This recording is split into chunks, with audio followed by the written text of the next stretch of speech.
অধিকারী বলছেন সারা রাত জেগে থাকবেন। এমন কি হলো যে তার প্রয়োজন পড়লো সারা রাত জেগে থাকার? নির্বাচন তো একেবারে শেষ বেলায় এসে পৌঁছেছে।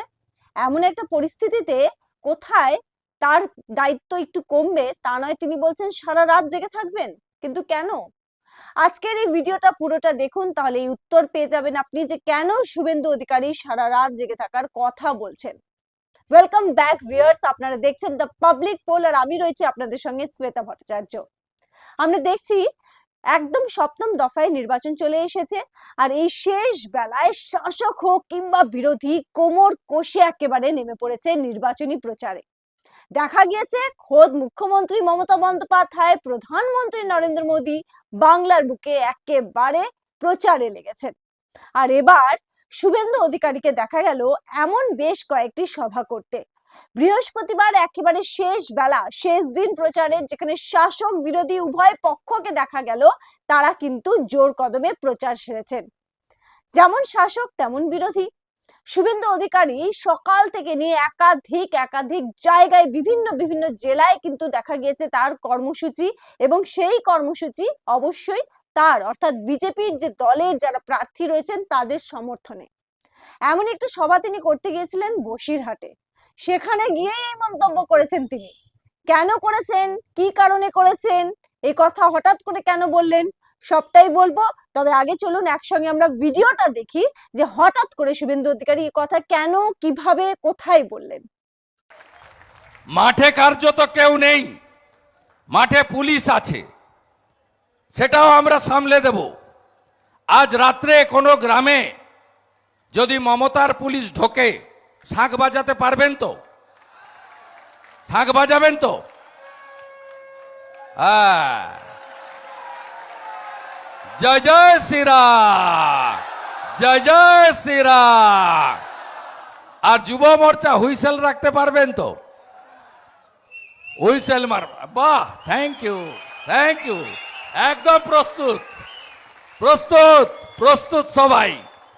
ভারত মাতা কি, ভারত মাতা কি।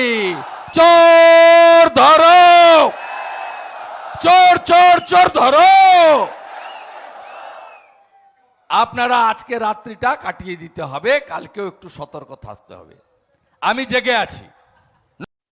শুনলেন ভিউয়ার্স, শুভেন্দু অধিকারী তার বক্তব্য রাখছেন কোথায়? বসিরহাটে, নির্বাচনী প্রচারে, রেখা পাত্রর সমর্থনে। এবং সেখান থেকেই তিনি একেবারে আহ্বান দিচ্ছেন তার দলের কর্মী সমর্থকদেরকে যে যদি তৃণমূল কংগ্রেস কোনো রকম পরিকল্পনা করে, কোনো রকম ছক কষে কারচুপির, তাহলে রুখে দাঁড়াতে হবে। কিভাবে রুখে দাঁড়াবেন সে পন্থাও তিনি বলে দিয়েছেন। একেবারে শাঁখের ব্যবহার করতে বলেছেন, মানে শাঁখ বাজিয়ে মানুষকে অ্যালার্ট করতে বলছেন, হুইসেল দিতে বলছেন। তাহলেই তার দলের কর্মী সমর্থকরা বুঝে যাবেন যে ডাল মে কুচ কালা হ্যায়, আর সবাই তৎপর থাকবেন। সে আহ্বান দিলেন শুভেন্দু অধিকারী। শুধু তাই নয়, তিনি বললেন জেগে থাকতে হবে, যাতে কেউ কোনো কারচুপি না করে, সবাইকে তৎপর থাকতে হবে। তিনি বলতে গিয়েই বললেন আমিও জেগে থাকবো, চিন্তা নেই, আমি জেগে থাকবো, নো প্রবলেম। পরিষ্কার ভাবে তিনি বলছেন। বোঝা যাচ্ছে এই বসিরহাট কেন্দ্রটা উভয় পক্ষের জন্য একেবারে প্রেস্টিজ ইস্যু হয়ে দাঁড়িয়েছে। জিততেই হবে, কি শাসক কি বিরোধী। আমরা দেখেছি যে এই বসিরহাট কেন্দ্রটাকে নিয়ে একেবারে বলা যেতে পারে এই মুহূর্তে মুখোমুখি রয়েছেন মমতা বন্দ্যোপাধ্যায় এবং নরেন্দ্র মোদী। অন্যদিকে শুভেন্দু অধিকারীর কাছেও কিন্তু এটা একটা প্রেস্টিজ ফাইট।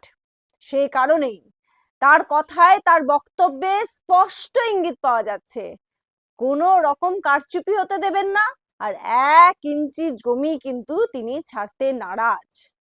সে কারণেই পন্থাই বলে দিলেন যে কিভাবে কারচুপি হলে, কোনো সন্দেহ হলে সকলকে একেবারে সজাগ করতে হবে। শাঁখ বাজিয়ে, হুইসেল বাজিয়ে, অভিনব কায়দায় নির্বাচনী প্রচারে দেখা গেল শেষ বেলা, সপ্তম দফার নির্বাচনের আগে যে শেষ বেলায় শুভেন্দু অধিকারী রীতিমতো ছুটে ছুটে চারিদিকে বিভিন্ন জেলায় গিয়ে নির্বাচনী প্রচার সারলেন। সেরকমই দেখা গেল শাসক দলের সমর্থকদেরকেও, কর্মীদেরকেও, নেতা নেত্রীদেরকেও। শেষ বেলার যে প্রচার সেটাকে একেবারে হাতিয়ার করে দুই পক্ষই কিন্তু মাঠে নেমেছিল এদিন। তবে বসিরহাটের এই কেন্দ্র থেকে যে বক্তব্য তিনি রাখলেন শুভেন্দু অধিকারী স্পষ্ট বুঝিয়ে দিলেন যে সন্দেশখালী রীতিমতো এখন বিজেপির কাছেও প্রেস্টিজ ফাইট, আর তার কাছে তো বটেই। আমরা দেখেছি যে সন্দেশখালীর ঘটনার সময় কিভাবে কোমর কষে শুভেন্দু অধিকারী নেমেছিলেন। শুধু তাই নয়, যখন তাকে সেখানে ঢুকতে বাধা দেওয়া হয়েছিল আইনি পথের সাহায্য নিয়েছিলেন তিনি, জিতেও ছিলেন সেখানে। তার কারণ তারপরে কিন্তু নির্দেশ দেওয়া হয়েছিল যে তিনি সেখানে ঢুকতে পারবেন, সন্দেশখালীতে যেতে পারবেন, প্রবেশ করতে পারবেন, করেও ছিলেন হাসি মুখে, চওড়া হাসি ছিল তার মুখে। তার কাছে প্রেস্টিজ ফাইট তো হবেই এটা, তার উপর আবার নরেন্দ্র মোদী, আর যেখানে কি না লড়াইটা মমতা ভার্সেস মোদী, আর সমস্ত দায়িত্ব যেন শুভেন্দু অধিকারীর কাঁধে, কারণ বিরোধী দলনেতা বলে কথা।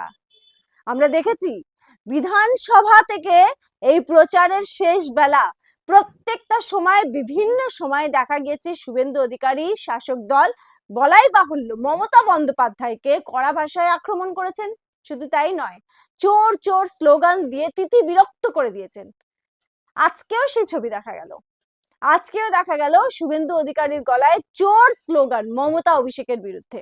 সুতরাং একেবারে তৈরি তিনি যে আসন্ন এই যে লোকসভা নির্বাচনের এই যে দিনটা রয়েছে, অর্থাৎ যেদিন সন্দেশখালীর মানুষ ভোট দিতে যাবে, বসিরহাট জেলার মানুষ যেদিন ভোট দিতে যাবে, কেন্দ্র বসিরহাট কেন্দ্রের মানুষ যখন ভোট দিতে যাবে, তিনি কিন্তু সেই সময়ে কড়া নজরদারি চালিয়ে যাবেন। প্রেস্টিজ ফাইট তৃণমূল কংগ্রেস এবং বিজেপির উভয় পক্ষের সন্দেশখালী। আমরা দেখেছি যখন সন্দেশখালীর এই আন্দোলন চলেছে, শুভেন্দু অধিকারী ভীষণ ভাবে অ্যাক্টিভ মোডে ছিলেন। শুভেন্দু অধিকারী, সুকান্ত মজুমদার, আমরা দেখেছিলাম যে তারা প্রতিনিয়ত আন্দোলনকারীদের সঙ্গে যোগাযোগ রাখার চেষ্টা করেছিলেন, সরব হয়েছিলেন। সন্দেশখালী নিয়ে ইতিমধ্যেই শাসক বিরোধী উভয় পক্ষই কিন্তু চাপে রয়েছে। তবে এবার লোকসভা নির্বাচনে যে পক্ষ জিতবে তারই আসল জয়, এমনটাই কিন্তু মনে করছে রাজনৈতিক মহলের বিভিন্ন ব্যক্তিত্ব। তার কারণ তাদের কাছে একটা প্রেস্টিজ ফাইট হয়ে দাঁড়িয়েছে। তবে সন্দেশখালীর মানুষের পাশে কি নির্বাচনের পরেও এইভাবেই শাসক বিরোধীদের নজর থাকবে, সেটা নিয়ে কিন্তু এখন প্রশ্ন উঠছে। সে প্রশ্নের উত্তর অবশ্যই আমরা কিন্তু খুঁজবো এবং আমরাও নজর রাখার চেষ্টা করব যে নির্বাচন চলে গেলেও সন্দেশখালীর মানুষের উপর এই রাজনৈতিক ব্যক্তিত্বদের, সেটা মমতা বন্দ্যোপাধ্যায়ের দল হোক বা শুভেন্দু অধিকারী নরেন্দ্র মোদীর দল, কতটা নজর রেখেছেন। সমস্ত আপডেটের জন্য দেখতে থাকবেন দ্য পাবলিক পোল, জনতার দরবার।